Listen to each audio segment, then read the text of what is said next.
Hey there, role players.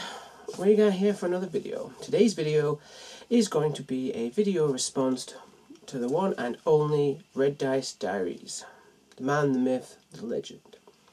And today's topic in response to his video is 3 things you look for in an RPG. Now, when I saw this question, I sort of took the perspective of a new RPG from where I formulated my opinion. So bear that in mind in this response. So the first thing I look for is an interesting system to use in the game. Now, I know that a lot of people are fond of generic systems like GURPS, the Cypher system, D100, percent Alchemy system, and they're great. They have their place, and I think they're great.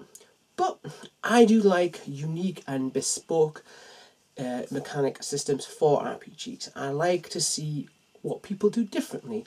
I like to see ideas and their way of bringing mechanics across to help you in your game, like how Insanity is done in Cthulhu. It's an interesting mechanic you don't find elsewhere. To how relationships are done in the new Delta Green book with bonds. I find discovering new mechanics a very interesting and rewarding process. And I like to pick up these things so that it can help me tell a better story for my players. I like the game system to help me rather than hinder me. And I feel like trying out new systems really makes me better at that. And it makes me understand what will work for what situation, for what I'm trying to do. So interesting mechanics is something I always look for and appreciate in RPG. But I still love generic systems as well that are settingless. I do enjoy them as well. I have no problem with them as well, just making that clear.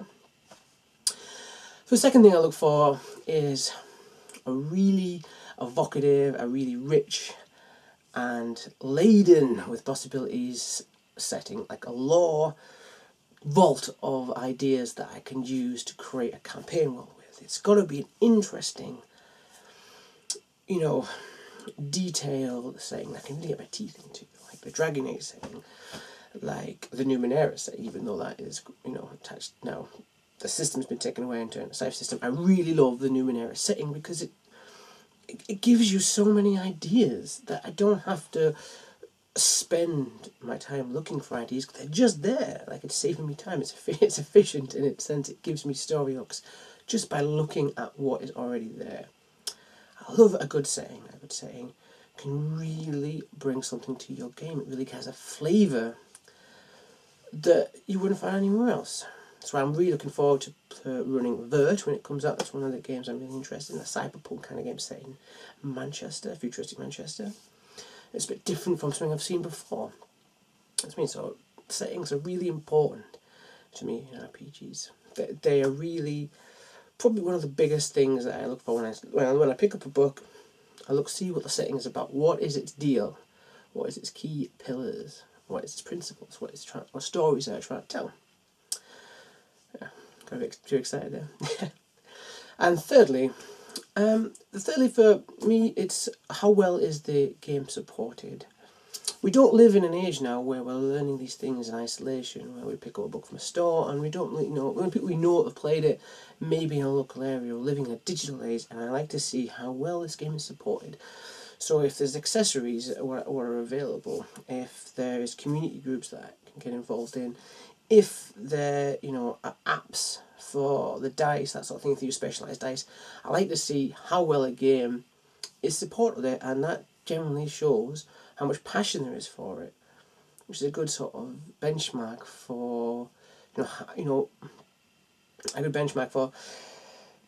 how much trouble I'm going to have if I run into trouble. Does that make sense? If I need questions answered, if I'm not sure about something, if I'm trying to learn a system, how popular it is, how many communities out there, sort of shows how easy it's going to be to get that information to me. So, things like if I want it for a GM screen, I like the option of having a GM screen if it exists. I like to have options, that's what I'm trying to say, in this day and age of RPGdom. Not to say that I can't do it myself, but I prefer to focus on building the story, building the world, building an interesting scenario, rather than having to do things that are there for me already that I can just grab and get. Play smart. Play smart, not play hard. So that's 3 things. So in conclusion, it's interesting mechanics that a system can give me to help tell a better story and provide an interesting memory for my players. 2, and the same sort of lines, is the setting. A really interesting setting with factions, races, things that you wouldn't expect. Give me ideas for creatures to throw at them, for places to them to visit, and for characters, NPCs that are they're gonna come up against. Always interesting. And 3, like I said, accessories, things out there that supports the game. What is out there? What if I need something, does it already exist in this day and age? If I need some dice, if I need the GMs, if I want to figure out a really weird rule, is there support out there for that? Does the publisher still support the game? Stuff like that. Okay. So, as I said, it's been 3 things I look for in an RPG. I hope you've enjoyed the video. I've enjoyed making it. And I look forward to seeing you guys again soon.